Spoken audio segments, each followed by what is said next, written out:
మీ business ఏదైనా మీ ఊర్లో promotion చేయాలంటే అది సుమన్ టీవీతోనే సాధ్యం. ఇప్పుడే సంప్రదించండి.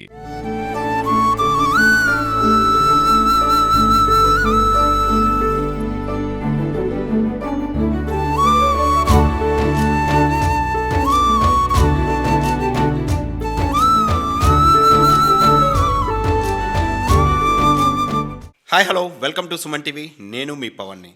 ఈరోజైతే శ్రీకాకుళం ఉన్నాము. అయితే ఈరోజు నేను మీ ముందుకి తీసుకొచ్చినటువంటి ఒక చిన్న కథనైతే మీ ముందుకు తీసుకొచ్చాను.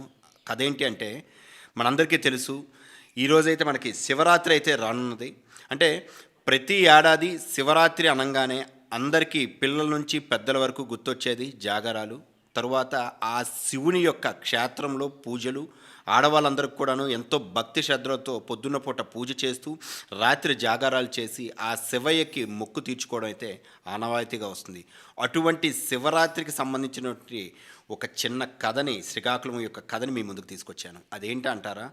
ఎంతో విశిష్టత కలిగినటువంటి, ఎంతో ప్రాముఖ్యత కలిగినటువంటి ప్రదేశాల్లో, శైవ క్షేత్రాల్లో ఒకటైనటువంటిది శ్రీశైలం.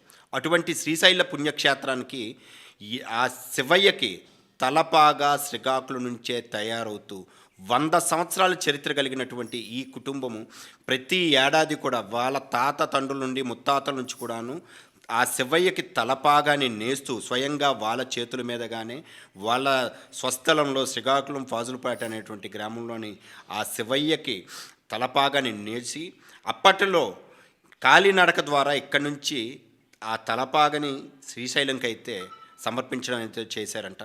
అయితే ఒక్కసారి ఆలోచించండి, ఆ రోజుల్లో ఉన్నటువంటి మనుషులు ఎంత దృఢంగా ఉండేవారు, వాళ్ళ సంకల్పం ఎంత దృఢమైన సంకల్పము. అంతేకాదు, ఈ తలపాగా మొదలుపెట్టి నుంచి, తలపాగా నేయడం మొదలుపెట్టి నుంచి ప్రతిరోజు కూడా ఆ శివయ్య ఆరాధన అయితే ఖచ్చితంగా ఇక్కడ జరుగుతూ ఉంటుంది. సాయంత్రం అయ్యేసరికి ఈ గ్రామస్తులు అంతా కలిపి వచ్చి భజన చేస్తూ ఎంతో భక్తి శ్రద్ధలతో ఆ శివుణ్ణి ప్రార్థిస్తూ ఆ తలపాగాని తయారు చేస్తూ ఉండడం ఎంత గొప్ప విశిష్టత. ఇంత విశిష్టత కలిగినటువంటి శివయ్య తలపాగాకి ఇక్కడి నుంచి వెళ్తున్న వీళ్ళు తయారు చేసినటువంటి వాళ్ళకి ఆ పుణ్యక్షేత్రంలో ఆదరణ కరువైందంటూ వాళ్ళు బాధపడుతున్నారు.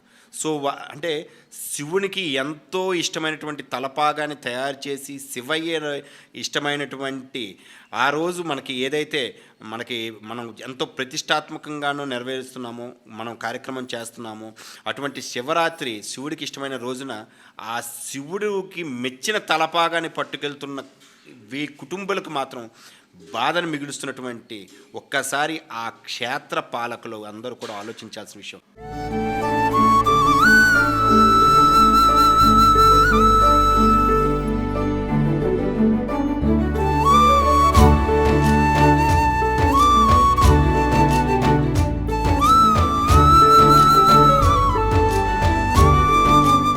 చెప్పాను కదా, శ్రీశైల మల్లన్న యొక్క తలపాగా ఈరోజు శివరాత్రిని పురస్కరించుకొని తలపాగాను, అదేవిధంగా కండువా అనేది మన యొక్క ప్రతిష్టని, అదేవిధంగా దేవుని యొక్క ప్రతిష్టను కూడాను ఆ ఒక్క తలపాగలోనే మనకి చూడొచ్చు. అటువంటి తలపాగని శ్రీకాకుళం గడ్డపైనటువంటి తయారవుతూ వెళ్తుంది. అసలు ఎన్ని సంవత్సరాల నుంచి తయారు చేస్తున్నారు, ఇక్కడి నుంచే ఈ తలపాగని తీసుకెళ్ళడానికి కలిగినటువంటి విశిష్టత ఏంటి అన్ని కూడా ఆయన మాటలో తెలుసుకుందాం. సార్ నమస్తే. ఎంతో ప్రఖ్యాతిగాంచినటువంటి శ్రీశైల మల్లన్న అంటే ప్రతి ఒక్కరికి కూడాను చాలా భక్తి శ్రద్ధలతో ఉంటారు. అటువంటి శ్రీశైల మల్లన్నకి తలపాగా అన్నది ఇక్కడ మీ వంశం నుంచి, ఇక్కడ నుంచి శ్రీకాకుళం నుంచి తయారు చేసి పంపిస్తున్నారు. ఎన్ని సంవత్సరాల నుంచి చేస్తున్నారు? అసలు ఇక్కడ నుంచి వెళ్ళడానికి గల కారణాలు ఏంటి? ఈ కార్యక్రమం మా తాత ముత్తాతల నుండి జరుగుతుంది. తాత ముత్తాతలు ఆ రోజుల్లోన పాగా నేసుకొని శ్రీకాకుళం నుండి శ్రీశైలం నడిచి వెళ్ళేవాళ్ళు. ఈ పాగా పట్టుకొని నడిచి వెళ్ళేవాళ్ళు మా తాతలు. ఆ తర్వాత మా నాన్నలు, మొత్తం 5 చిన్నాళ్ళు. అందులో రెండో వాడిని, వాళ్ళ అబ్బాయిని నేను. ఆనాటి నుండి ఈనాటి వరకు కూడా కనీసం మా వంశం నుండి 100 సంవత్సరాల నుండి ప్రతి సంవత్సరం కూడా పాగా వెళుతుంది శ్రీశైలం, ప్రతి సంవత్సరం కూడా. అలాగే మా తాతయ్య గారు చనిపోయారు, అలాగే మా నాన్నగారు చనిపోయారు. ఆనాటి నుండి ఈనాటి వరకు కూడా ప్రతి సంవత్సరం కూడా మా గౌరీ వినాయక ఉత్సవ కమిటీ తరపున ప్రతి సంవత్సరం ఇక్కడి నుండి మా ద్వారా తయారు చేసి 366 మూర పాగా తయారు చేసి భక్తి శ్రద్ధలతో కార్యక్రమాన్ని నిమగ్నముగా తయారు చేస్తున్నాం. సంతోషంగా ఆ ఊరందరూ కూడా దీన్ని వచ్చి ఆనందంతో ఈ కార్యక్రమాన్ని ఆడవాళ్ళు మగవాళ్ళు సాయంకాలం భజన కార్యక్రమం ప్రతిరోజు కూడా ఇక్కడ చేస్తూ ఉంటారు. అలాగే ఇది లెక్క ప్రకారంగా 366 మూరని ఆ రోజుల్లోన 10 రోజుల్లో నేసేవాళ్ళు, రాత్రి పగలు. ఈ రోజుల్లో ఇప్పుడుకున్న నాగరికతను బట్టి ఆ పెద్దవాళ్ళందరూ కూడా స్వర్గస్థులై ఉన్నారు. కానీ మా తరంలో 15 రోజుల నుండి నెల రోజుల్లో కష్టపడి తయారు చేసి ఇస్తున్నాం.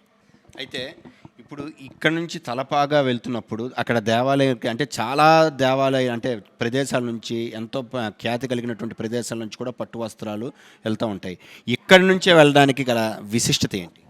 అంటే విశిష్టత అంటే ఇది కేవలం మా వంశం అంటే మా తాత ముత్తాత నుండి కూడా ఆ శ్రీశైల మల్లికార్జున స్వామి వారికి బాగా సొంతంగా తయారు చేసి వీళ్ళు మొక్కు ఆ మొక్కుని అలాగే ఈనాటి కూడా కొనసాగుతుంది. ప్రతి సంవత్సరం కూడా కొనసాగుతుంది అన్నమాట. అలా అని మేము భక్తి శ్రద్ధలతో మేము చేస్తున్నాము. కానీ అక్కడ శ్రీశైలంలో మాత్రం మరి దీనికి ఆదరణ అక్కడ తక్కువైపోయింది. కేవలం కూడా మేము దగ్గర రాష్ట్రం మొత్తం మీద, రాష్ట్రం కాదు పై రాష్ట్రాల నుండి కనీసం 25-30 పాగాలు వస్తాయి. ఈ 25-30 పాగాలు వచ్చినంటే వాళ్ళందరికీ కూడా కమిటీ మెంబర్లు అందరికీ కూడాను అక్కడ దేవస్థానం వారు మాత్రం మాకు చిన్న చూపు చూస్తున్నారు. నేస్తే నెయ్యండి లేకపోతే మానేయండి, మా కోసం వస్తారా, మీరు మొక్కుకున్నారు కాబట్టి మీరు వస్తున్నారు, లేకపోతే మేము ఇది మిల్లు బట్టైనా తయారు చేసుకుని ఇస్తున్నాము, ఆ స్వామివారికి తలపాగా చేస్తామని అని దేవస్థానం వాళ్ళు అంటూనే ఉన్నారు. ప్రతి సంవత్సరం కూడా మేము ఇబ్బందులు పడుతూనే ఉన్నాం. అయినా సరే మీలాంటి వాళ్ళు మమ్మల్ని ప్రశ్నిస్తారు. అంటే ఎవరి కోసం అది చెప్పారు కదా, మా మొక్కుది, వాళ్ళు ఏదో మనకి ఇది ఇస్తారని కాదు. ఆ రోజుల్లో మేము నేర్చుని వెళ్ళిన వాళ్ళందరికీ కూడా భక్త్యం వసతి అన్నీ కూడా ఇచ్చేవారు. ఇప్పుడు అవి ఏమీ లేవు. వెళ్ళడం, మేము ఆ పాగా నేసిన వెంబడి తీసుకెళ్ళి ఆ దేవస్థానం ముందు ఇక్కడ శ్రీకాకుళం నుండి ఊరేగింపు అయిపోయిన తర్వాత అదే రోజు ఇక్కడ భజన చేసుకొని తెల్లవారులు భజన చేసుకొని పాగడాలు వేసుకొని మేము ప్రయాణం సాగుతాం. అక్కడి నుండి ఈ శ్రీశైలం భ్రవరాంబ తాలూకా అక్క చెల్లెలు కనకదుర్గ, అక్కడ ఆ అక్కకి కనకదుర్గ దర్శనం చేసుకొని ఈ పాగాని ఆ కనకదుర్గ దర్శనం చేసుకున్న తర్వాత అక్కడి నుండి శ్రీశైలం వెళ్తాం. అది ఆనవాయితీ. ఆనాటి నుండి ఈనాటి వరకు అది ఆనవాయితీ. అయితే మేము వెళ్ళడం ప్రతి ఒక్కరు పాగా అంటే ప్రతి ఒక్కరు సాష్టాంగ నమస్కారం చేస్తారు. కానీ దీన్ని అక్కడ ఆదరించే వాళ్ళు లేరు. అక్కడ దేవస్థానంలో ఆదరించేవారు ఎవ్వరూ లేరు. అయితే ఏంటి, కొన్ని లక్షల మంది జనాల్లోన 25-30 పాగాలు వెళ్తాయి. ఆ శ్రీశైలం మహాశివరాత్రి నాడు సాయంకాలం 4 గంటల నుండి 5 గంటల వరకు కూడా ఈ పాగాలు అన్నిటినీ కలిపి అక్కడ నుండి ఏంటంటే తగ్గమంటారు ఊరేగింపుతో అక్కడ తీసుకుని వెళ్తారు, దేవస్థానం లోనికి తీసుకెళ్తారు. అక్కడ ఊరేగింపుతో ఈ 25-30 పాగాలు అందరినీ ఎవరెవరైతే తయారు చేసి తీసుకొచ్చారో వాళ్ళందరికీ కూడా ఊరిగా మేళ తాళాలతో దేవస్థానం వాళ్ళు మమ్మల్ని తీసుకుని వెళ్తారు. సరే అక్కడితో సరే ఏదైతే ఉప్పంలో కరివేపాకులాగా తీసిపారేయడమే. అంటే చెప్పడానికి కారణం అంటే మేము మొక్కుకున్నాం కాబట్టి మేము వెళ్తున్నాం. గవర్నమెంట్ వాళ్ళు ఆదరిస్తారని కాదు, దేవుడు ఏదో మాకు ఇచ్చేస్తారని కాదు, మా మొక్కు అది. అందుచేత ఆనాటి నుండి ఈనాటి వరకు కూడా అదే విధంగా మేము ఈ విధంగా కొనసాగిస్తున్నాం. ఎంతో విశిష్టతమైనటువంటి ఈ తలపాగా ఆ మల్లన్నకి మీ చేతుల మీదుగా అయితే సమర్పించడం జరుగుతుంది. మీ కుటుంబం ఇప్పటికీ 100 ఏళ్ల నుంచి కూడా ఇస్తామంటున్నారు. సో ఇది మీకు ఎలా అనిపిస్తుంది? అంటే విషయం చెప్పడం ఏంటంటే చాలా ఆ మహానుభావుడికి ఒక నమస్కారం, సాష్టాంగ నమస్కారం. ఆ మహానుభావుడికి సాష్టాంగ నమస్కారం అంటే మేము అది మనకు తెలీదు, చెప్పడానికి ఎట్లేదు అక్కడ. నేను నాందేని మనిషినే అయినా నేనేం చేయగలను? నాకు ఇప్పుడు నవ్వు 75 ఇయర్స్.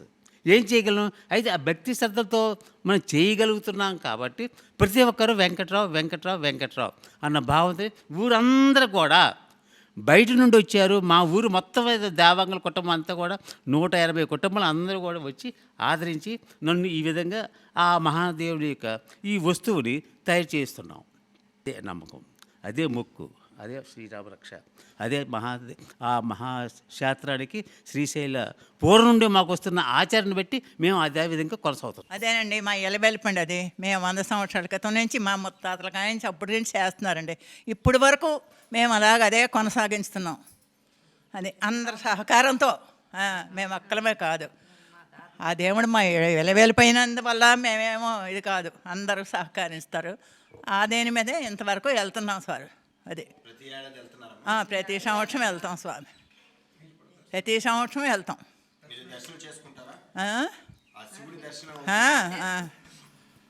చేస్తాం సార్. ముత్తాతలు, ఆ తర్వాత తాతలు, ఆ తర్వాత తండ్రులు, ఆ తర్వాత మనవలు, ముది మనవల వరకు ఇప్పటి వరకు అలా సాగుతూనే ఉంది స్వామి. దానికి ఏం అభ్యంతరం లేదు. మేము వాళ్ళ గౌరవం ఇచ్చారు, వాళ్ళకి గౌరవం, మాకు మా పిల్లల గౌరవం ఇస్తున్నారు. అలాగా ఆ స్వామికి ఒక నమస్కారం, అలా నడుపుతున్నాం అంతే.